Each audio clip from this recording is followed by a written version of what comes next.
noite, turminha, tudo bem com vocês? Estamos aqui de novo, né, para administrar nossa próxima aula, que será também em português, tá? Hoje, dia 31/3/2020, terça-feira, o roteiro de sala de aula é português. Nós vamos identificando as personagens de uma narrativa. Abrem o livro 2 de vocês, lá na página 40. Todo mundo abriu? Ótimo. Identificando as personagens de uma narrativa. Para se contar uma história, é preciso ter um tempo, um espaço ou lugar em que ela acontece e ter personagens que vivem situações difíceis e inusitadas, prendendo a atenção do leitor. A isso chamamos de conflito, que criam um momento de tensão e que, à medida que se resolvem, chegam a um desfecho feliz para alguns personagens e um desfecho ruim para outros.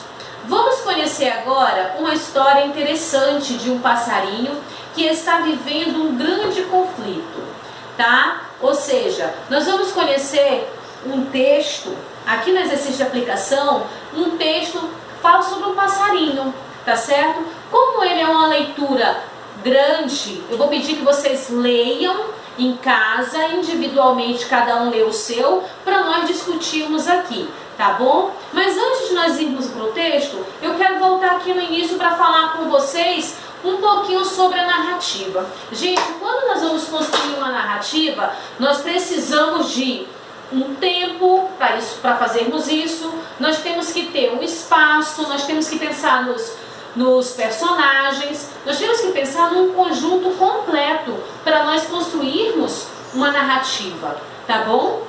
Então, lá no texto, no exercício de aplicação, vocês vão ler um texto de um passarinho. Era uma vez, tá?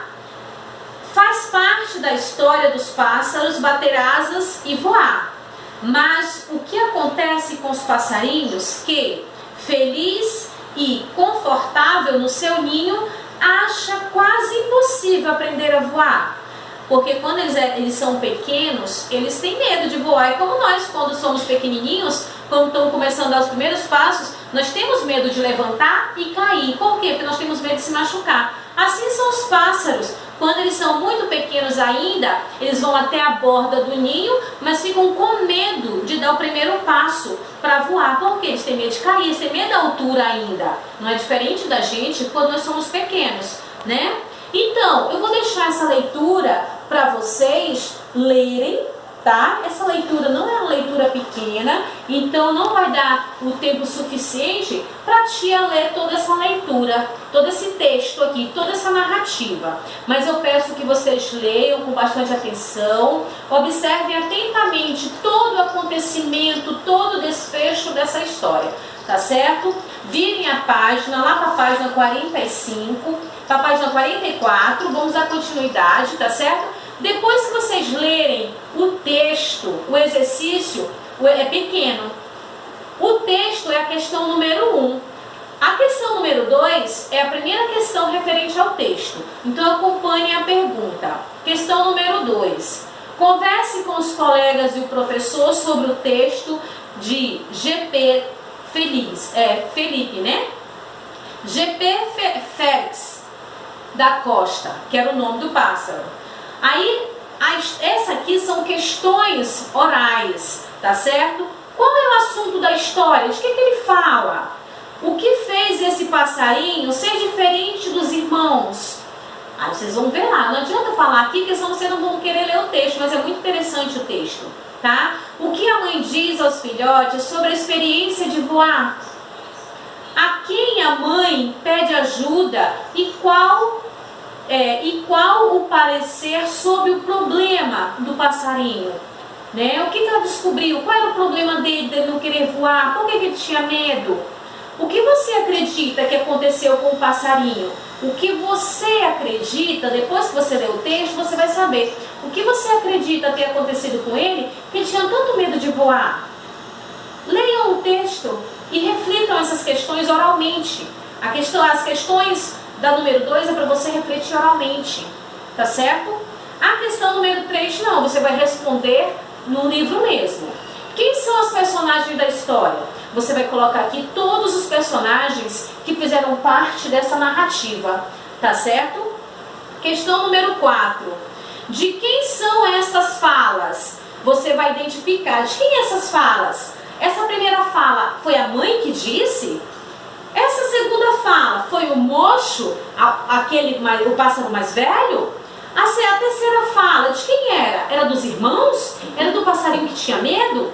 Então identifique. E você só vai conseguir identificar lendo o texto, lendo a narrativa, tá certo? Não adianta você tentar querer adivinhar. Você só vai conseguir ter uma resposta concreta para essas questões você lendo o texto.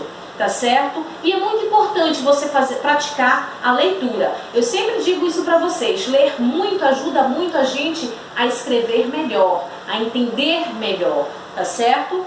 Virem a página de vocês. Na questão número 5, preencha as colunas para completar o texto. Aqui é uma parte do texto. Vocês vão, depois que vocês lerem o texto, é que vocês vão completar isso aqui com as partes que estão faltando. Tá certo? Você só vai conseguir responder essa atividade da número 5 depois que você ler o texto. Porque são partes que estão faltando e você vai ter que completar. Tá bom? E a questão número 6. O que é ter medo para você? O que significa ter medo? Aí você vai colocar com as suas próprias palavras. O que você acha? Tá certo? E aqui abaixo, o exercício proposto, todos já sabem que é um exercício para casa, para ser feito em casa, tá bom? Eu espero que vocês se divirtam bastante lendo esse texto. Ele é fantástico, ele é maravilhoso. A gente viaja na imaginação, usando os personagens e a criatividade que o texto trouxe pra gente.